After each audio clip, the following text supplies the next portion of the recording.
Let me tell you about Half-Moon Hallow Scream Park. On the surface, it's a festival of scares, fog, and laughter, where Halloween lives for one night. But in the wrong corner, at the wrong time, the fear you come to buy can turn real. Screams and thrills are staged, and they're supposed to be safe at scare attractions. But what happens when the masks don't come off? When the blades don't retract? When the fear stops pretending? They say at Half-Moon Hallow, every scream is part of the show. But not every scream is rehearsed. In the strobe lights and shadows, how can you be certain which horrors are actors and which are predators? What happened there one October night is not easily forgotten. This is where Halloween becomes real. Halloween becomes real at Half-Moon Hallow Scream Park. Written by Tony Capobianco. Narrated by Matthew Schmitz of 11 Labs. Bridget's heart hammered as she tore through the slasher maze, voice cracking. "Help me! Help me! For the love of God, somebody help me! He's going to kill me!" Black lights pulsed. Strobes froze her in jittering snapshots, mouth open, eyes shining like a deer in a highway flare. Half-Moon Hallow Scream Park did what no other Halloween park dared. It blurred pretend and possible. Animatronic killers jerked their blades from blood-slicked dummies. Costumed slashers slid out of hidden seams. Recorded screams overlapped with real ones until your ears stopped trusting you. A hulking figure in a demonic clown mask gripped Bridget by the arm, threw her into the splatter room, and advanced. A long knife flashed. The blade's arc looked rehearsed. It wasn't. The cut opened her throat. Blood sprayed warm across a prop corpse. The crowd cheered. "Dang, that looked real," someone cackled, holding up a phone. Applause swelled, rating the scene 5 stars, because they thought she was acting. They weren't cruel. They were conditioned. In a place built to lie to your senses, the truth wore the same makeup as the trick. Hours would pass before anyone realized Bridget wasn't a prop. The man in the clown mask left her there and went hunting. Friday nights made Half-Moon Hallow Scream Park feel like a festival of nightmares. Music under fog, fried sugar in the air, 1,000 cheap masks hiding the anxiety that you might actually get scared. Among the throng drifted 2 best friends who loved this season like a religion. Erica, dressed as a vampire hunter, black coat, silvered stakes, clipped to a belt, and Josie, a zombie princess with artfully smeared makeup, eyes bright and teasing.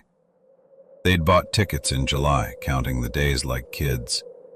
First stop, Half-Moon Hallow's Dracula's Castle.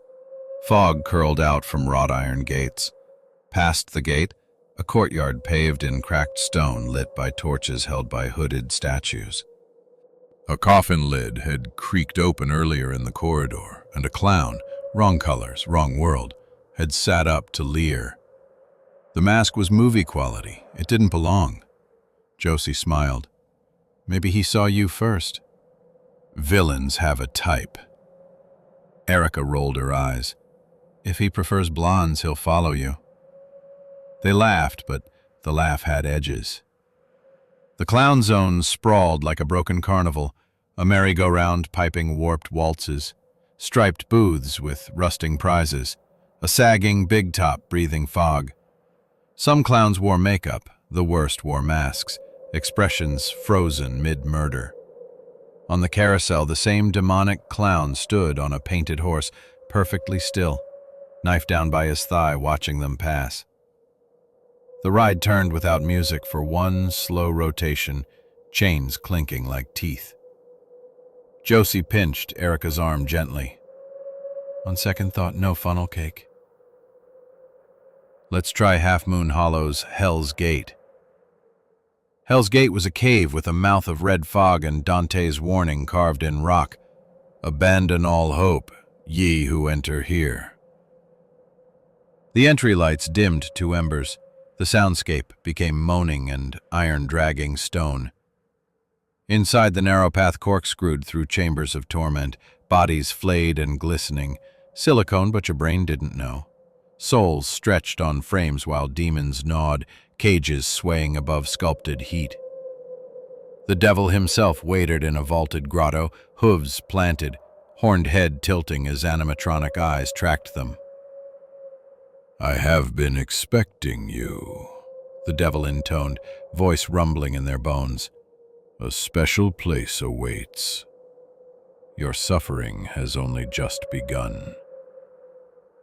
The next room went perfectly black. A shriek scraped overhead, then red snapped on, revealing 3 walls, no exit, and oppressive figures, demons and damned, whispering in cadence. "Welcome to your forever home." The whispering ran in circles, the volume rising until it felt like breath on their necks. Finally, a panel slid. The girl stumbled forward, hands clasped, joking to keep the panic down. That was when the clown came out of the fog at a dead run. He drove the knife deep into Erica's stomach. She rose on the blade like a skewered starling. The clown tilted his head as if composing a painting and let her slide off slowly. Her knees buckled, her eyes dimmed. Jossie's scream tore the corridor. She ran. She ran through rooms where people clapped for killings and shouted encore. She ran past onlookers who gave her sympathy thumbs-ups for committing to the bit. Her words, "He killed my best friend," broke on the armor of the park's design. Here, terror was choreography. Here you purchased permission to ignore. You can't even blame them, not entirely. In a world that counterfeits fear for fun, how do you recognize the real kind? The clown followed, steadily, breathing loud through the mask. Fog thickened to milk as Jossie burst into the haunted crypt, a cemetery built in New Orleans marble and shadow. Crosses leaned, angels wept under moss. The ground was a low sea of mist that lapped against tombs. She darted into a stone crypt, lungs burning. An animatronic ghost dropped in front of her with a shriek. She bit off her own scream with a hand over her mouth, eyes watering. The noise would call him. She knew it. An open coffin yawned in a lit side room. Jossie hauled herself into it, wriggled down and pulled the lid closed. The space smelled of old cloth and prop cedar. She counted heartbeats. She made her breath as thin as thread. Footsteps scraped stone. The cadence slowed, then stopped. She heard a slow inhale through the mask. He moved around the small chamber methodically. A robe rustled in the corner, Grim Reaper costume on a stand. He touched it, then let it fall. A black curtain snapped as he yanked it back. Silence, and then one more sound unexpected. A wet thumb on glass. On the crypt's small window, light filtered from the cemetery. There, smeared in white and red grease paint, was the faint drag of a fingertip.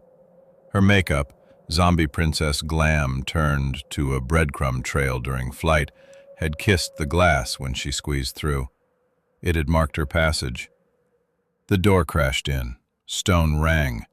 He crossed the room. The lid above her tore open. "Trick or treat," he rasped, and drove the knife down into her chest. Blood spattered his mask in an arc. He staggered back to admire the ruin. Then he froze. The wound sealed, skin knit over Steele's memory. Jossie sat up with languid grace, folded her arms across her chest like a queen at her coronation, and smiled. The smile unsheathed fangs, pearl, precise, patient. "My turn," she said. She rose from the coffin in a blur and hit him like hunger. Her mouth found the soft throat below the mask's edge. The scream he tried to make arrived as a liquid gargle. He thrashed, knife clattering to stone, knees buckling. Footsteps in the doorway. Erica stood there, very much alive, coat open, eyes ember bright.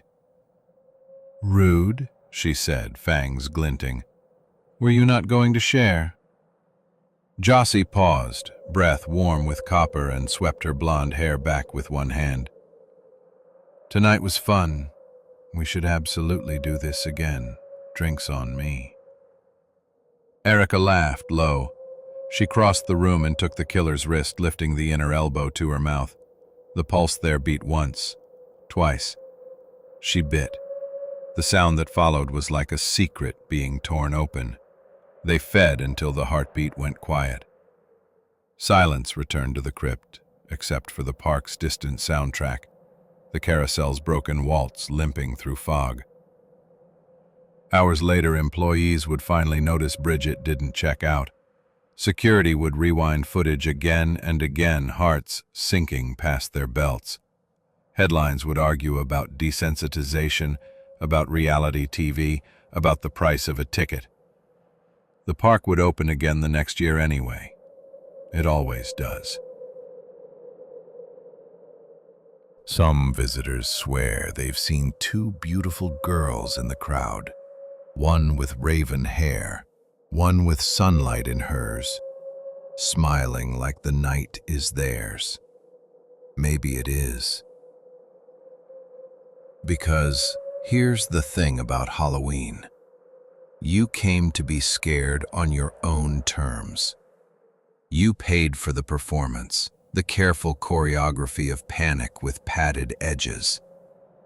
But fear doesn't always honor the script. Sometimes the curtain between pretend and predator thins until you can't feel it at all.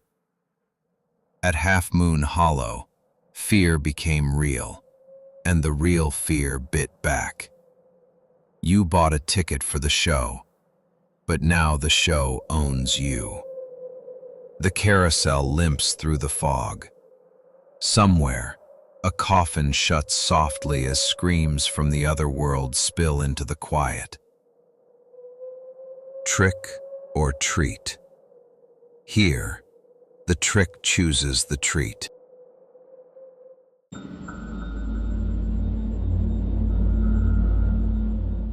You've just walked the foggy paths of Half-Moon Hallow Scream Park, where every shadow has a heartbeat and every scream might be real.